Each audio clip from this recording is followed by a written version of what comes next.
We've become very concerned, to be quite frank, and I think a lot of you would have read that the last Coordination Commission visit earlier this month showed that they really are not ready in many, many ways. And then we had followed that up with a meeting, the IOC, between each of the international federations first in Turkey 2 weeks ago, when 18 of the federations said that they were not ready, the organisers, in respect of their venues, and this particularly in the case of the 8 sports in the second Olympic Park at Diodoro. Really construction hasn't commenced there other than a bit of ground clearance 2 years to go. Water quality is a concern for sailing, rowing, canoeing, triathlon. Little progress in those areas. The good news is the Olympic Village in the Baja area and the venues down there, I think, are on track. A lot of the connecting infrastructure is significantly delayed. So the challenges are going to be there.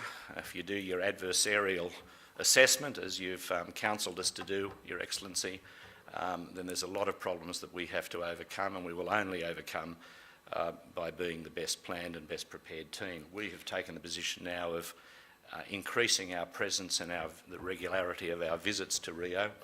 Our Games Director, Gilbert Philly, who's had a lot of experience, he will be there virtually full-time now. He's just been there this week.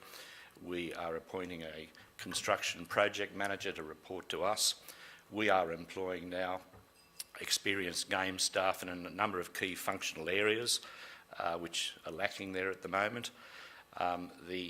We will play a more hands-on role in the delivery and the coordinated delivery between the federal government, the state government and the city and the organising committee. There is not the hand-in-glove association in Rio between the construction authorities and the bodies I've mentioned that are providing the funding as existed with our organising committee and Olympic Coordination Authority here in Sydney, and similarly with the Olympic Development Authority in London and the organising committee there. So this is unprecedented for the IOC to be sending in people like this and trying to ensure there can be no plan B. We are going to Rio. We've just got to make sure that we help the organising committee deliver games that will enable our athletes, the athletes of the world, to perform to their best of ability. Yeah, I think this is a worse situation than in Athens. In Athens, we were dealing with one government and some city responsibilities. Here, there's 3, then this is against a city that's got social issues that also have to be addressed.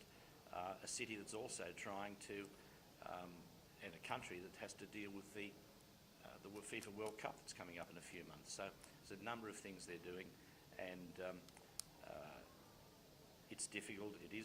From my experience, it's the worst that I've experienced, but again, we just have to make it happen, and that's the IOC's approach. You can't walk away from this, and if this comes off, first games on the South American continent, in a magical city in so many ways, it'll be a wonderful experience for the athletes, but we just have to make sure it's the right environment for the athletes.